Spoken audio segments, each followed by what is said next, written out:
जय हिंद दोस्तों, सभी को जोहार। मैं सब इंस्पेक्टर केपी सिंह आप सबों का मैथ्स बाय दास सर में स्वागत करता हूं। जैसे कि मेरा ये दूसरा सेशन है झारखंड से रिलेटेड। मैंने पहले क्लास में आप सबों को बतलाया था कि क्या कुछ बदलाव होने जा रहा है झारखंड में। जो जनजाति हैं वो कितना से कितना होने 32 से 42 होने जा रहे हैं, कौन कौन से, ये सब की चर्चा हमने की थी। अब ये आज दूसरा क्लास है। जो मैंने आपसे कहा था कि 8 आदिम जनजाति हैं, वहां से क्वेश्चन पूछता ही पूछता है। वही जनजाति पे चलेंगे जहां से डायरेक्ट आपका एग्जाम हॉल से हम कनेक्ट कर रहे हैं। डायरेक्ट जो फैक्ट बताएंगे वो आपको एग्जाम में पूछ लिया जाएगा, ठीक है। उससे पहले, टॉपिक पे चलने से पहले, देखिए यहाँ पे आपको ये चैनल को लाइक कीजिए, आप सब्सक्राइब कीजिए और ज्यादा से ज्यादा लोगों तक शेयर कीजिए। हम चाहते हैं कि ये चैनल हर एक जो स्टूडेंट हो झारखंड का, जो जेएसएससी का सीरियस कैंडिडेट है, जो जीपीएससी के सीरियस कैंडिडेट है, हर किसी के मोबाइल में सब्सक्राइब होना चाहिए, बेल आइकन प्रेस होना चाहिए, ठीक है। यहाँ पे आपका एसएससी, बैंक, रेलवे, सब तरह का, क्लेट का, सब तरह का तैयारी किया जाएगा। ये स्पेशली जीपीएससी पे भी रिजल्ट यहाँ से बनता है। जीपीएससी भी फोकस्ड है। मैथ्स बाय दास सर का आप लोग नाम सुने होंगे, नहीं सुने हैं तो आप लोग पता कर सकते हैं। एक रिनाउंड टीचर हैं रांची में, ठीक है। और यहाँ पे आपको एक्सपर्ट फैकल्टी मिलेगा अगर आप जुड़ते हैं तो, क्योंकि आप कुछ डेमो क्लास पढ़ा हुआ है, आप यूट्यूब पे प्लेलिस्ट पे जाकर के देख सकते हैं। आप चीजों को खुद ब खुद समझ जाएंगे, क्योंकि आप समझदार हैं, आपको बहुत समझाने की जरूरत नहीं है। चलिए अब टॉपिक पे चलते हैं हम, क्या, असुर जनजाति पे, ठीक है। और आप लोग समय का वेट नहीं कीजिएगा। समय देखिए इसी तरह निकलते जाएगा फ्लो में। अभी आपके पास समय है, यूटिलाइज कीजिए। चलिए अभी क्या, देखिए अभी आपके पास क्या है, अभी आपके पास टाइम है, ये टाइम है, इसको यूटिलाइज कीजिए, इसको जाने मत दीजिए। आप लोग वैकेंसी का इंतजार मत कीजिए। जो भी जेएसएससी के सीरियस कैंडिडेट हैं, सचिवालय से लेकर के एक्साइज कांस्टेबल तक, यही टाइम है भिड़ने का।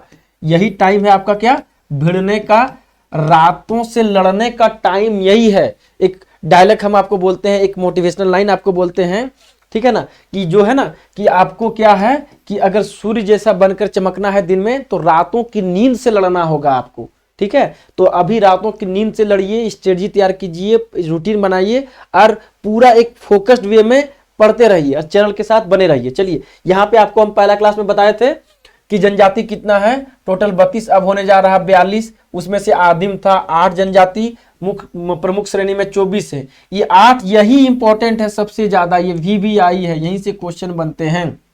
माल पाड़िया, स्वरिया पाड़िया, असुर, बिरहोर, कोरबा, बिरजिया, सबर, परैया। कई बार तो क्वेश्चन ऐसे बनते हैं कि इसमें से कौन आदिम जनजाति नहीं है। प्रमुख श्रेणी से 3 यहाँ से मिला करके दे देगा, कौन सा आदिम जनजाति है, तो एक इससे दे देगा, 3 वहां से दे देगा। आपको छांटना है तो 8 आदिम जनजाति पूरा दिमाग में रहना चाहिए। चलिए अब यहीं से देखिए 2011 से फैक्ट पूछ लेगा आपको कि 2011 में इसका जनजाति कितना था, 1.92 लाख। अगर इससे नहीं पूछेगा तो कुल जनसंख्या से पूछेगा। कुल जनसंख्या में आदिम जनजाति का प्रतिशत कितना है, 0.72%, ठीक है। आपको बता दिए थे कौन कौन इसमें शामिल हुआ था। 10 नए, गंजू, भोक्ता, देशवारी, दौलतबंदी, पटबंदी, राउत, मंजिया, खैरी, तमरिया, पुरान, पिछला वीडियो पड़ा हुआ है प्लेलिस्ट में, आप जाकर के देख सकते हैं।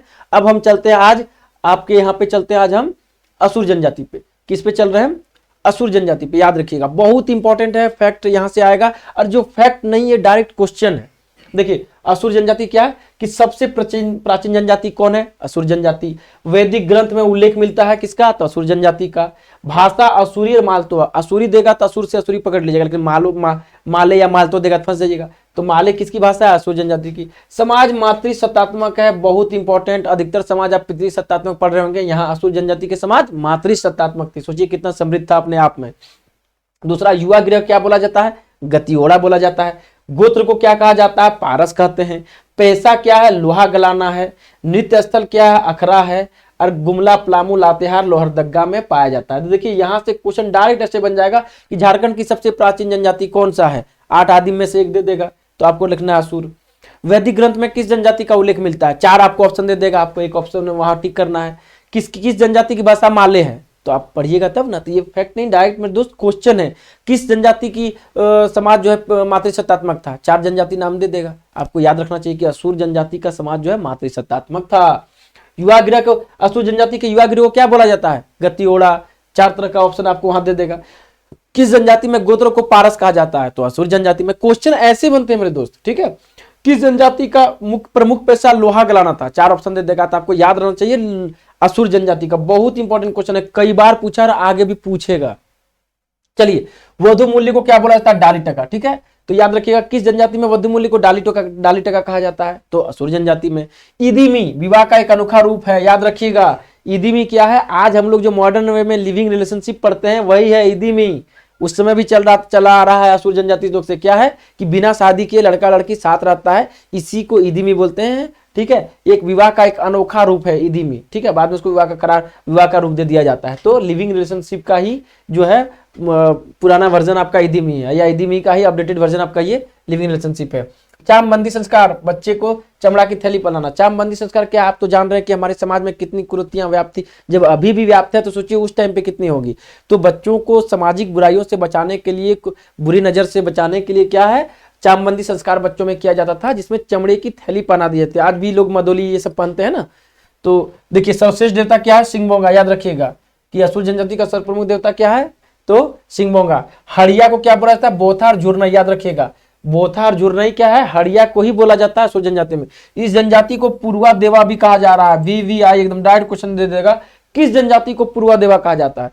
तो असुर जनजाति को पूर्वा देवा कहा जाता है। ठीक है, तो देखिए इतने सारे इंपॉर्टेंट जो फैक्ट्स हैं, ये डायरेक्ट क्वेश्चन है, आपको बता दिए क्वेश्चन भी कैसे बनेंगे। तो आज असुर जनजाति पे बताएं, उसी तरह हर रोज मैं आपको जनजाति लेके आऊंगा, जनजाति खत्म होगा फिर नए टॉपिक लेके आऊंगा। अब बेहतरीन ढंग से पूरा एग्जाम फोकस सर चीजों को लेकर के आएंगे। ठीक है, तब तक आप क्या कीजिए, आप स्टडी पे फोकस रहिएगा और इसको जितना से ज्यादा लाइक शेयर सब्सक्राइब कीजिए, लोगों तक ज्यादा से ज्यादा तक पहुंचाइए ताकि लोग बेनिफिट हो सकें, स्टूडेंट बेनिफिट हो सकें। ठीक है, तब तक के लिए स्वस्थ रहिए, मस्त रहिए और स्टडी पे फोकस्ड रहिए।